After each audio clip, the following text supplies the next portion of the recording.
I'm joined now by Erin Colwitz, the guest conductor for this weekend's Marquette Symphony Orchestra concert. Good morning and welcome to the studio on this freezing cold morning, but I think the auditorium will be filled with really lovely warm music this weekend, and it sounds like this concert is a bit of a unique one in terms of who's performing.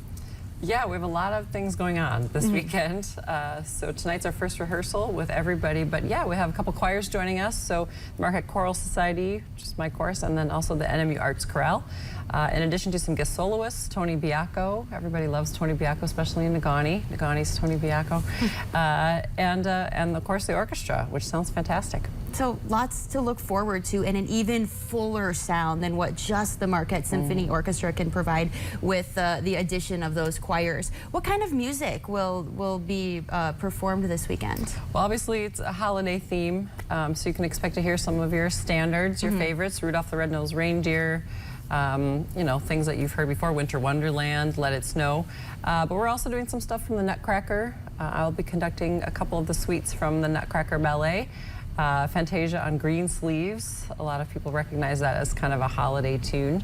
In addition to In the Bleak Midwinter. And Dr. Ludwig is conducting the Harry Potter suite, so that should be a lot of fun. That sounds really exciting for a lot of people. I feel like that will engage a lot of families to this concert, because Harry Potter, I mean, of course, it's really popular for families. So we have some information that we can get up onto the screen right now pertaining to this weekend. So Saturday night, sold out? Yep, sold out.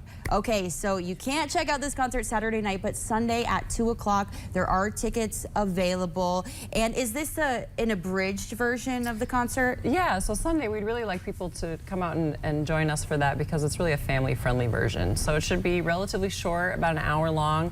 So no intermission, enough that that children can sit through it and still enjoy Harry Potter suite, which a lot of people will probably recognize. And also Tony Biacco will sing 2 solos. No choir that day, but obviously plenty of stuff to keep people engaged. Right, plenty of great music still from the Marquette Symphony Orchestra. Well, I wanted to thank you for joining us here this morning on Friday the 13th. It's also National Violin Day, so it's very fitting. Perfect. And I will make sure to put all of this information and a link to Sunday's tickets on our website, uppermichigansource.com. But for now, Elizabeth, it's back to you.